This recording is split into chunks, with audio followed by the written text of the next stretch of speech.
Yon, smartphone yan. Ito yung bagong libangan natin tuwing umaga o tuwing hapon. Depende sa schedule natin. At ang nagsama sa amin dyan ay si mami namin. At na-try natin yan nung sinama natin sila Tito Haji. Kasi si Tito Haji ay nagkaroon ng parang mild stroke. At isa yan para sa mabilis na nakatulong sa kanya sa recovery niya. At yung smartphone na yan ay parang machine siya na nakakatulong sa pagde-detox o tinutulungan niya ilabas yung mga toxin natin sa ating katawan. At makikita nyo karaniwan puro mga senior nandiyan dyan. At karaniwan yung mga na-stroke nga, yung hirap, may diabetes, basta lahat ng klase ng karamdaman nakikita nyo yun doon sa wall na yon, yung puti. Lahat ng klase ng karamdaman ay yung mga tinutulungan niya. Basta maisip yung karamdaman, pwede dyan. Wag lang yung kunyari putol na yung kamay, patutubuin pa, hindi ganon. Basta lahat ng klase ng karamdaman pinapaliwanag dyan na maaari matulungan ng smartphone na yan. At yun naman paggamit yan ay libre.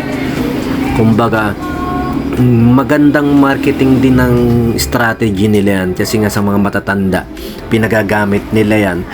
Pag nagamit na yan at nakita nilang syempre gumiginhawa na nga sila, parang nag-iinggan nga silang bumili nung machine na yan. At maganda naman talaga kahit papano. Ako naman nung na-experience natin yan, medyo ayun nga, sumarap-sarap ang tulog natin at saka natetox na tayo ng konti. At kahit parang may hangover ako parang nainom ako, hindi ako masyado nagkakaroon ng hangover. Habo na nga.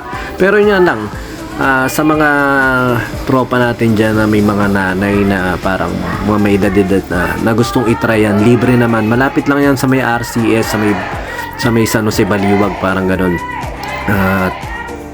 Pwede sila 8 AM to 5 PM yata ang kanilang service. At wala po kayong babayaran dyan, walang ipaiinom sa inyong gamot, at walang hihingi sa inyo kahit ni piso.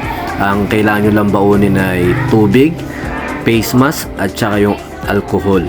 At ayun nga, uupo lang kayo dyan, itatapak nyo yung mga paa nyo dun sa may tinatapakan sa paa. At yung may iba may hinahawakan sa kamay, yung iba naman may belt, yung iba naman basta whole body yan, parang massage o whole body detoxification. At ito si ma'am ang nagtotok kanina, pinapaliwanag niya yung benepisyo ng smartphone sa ating kalusugan. Kasi nga naman, di ba, ito libre. Pag nagpapakonsulta ka naman dun sa mga doktor, may bayad, konsulta pa lang yun. Tapos nire-reseta ka pa ng gamot. Ito, uupo ka lang dyan, walang nire-reseta sa yung gamot, wala kang binabayaran kahit ano. Basta uupo ka lang dyan, makikinig ka lang ng konting, maghihintay ka rin kasi maraming sumasalang, batch by batch kasi yan.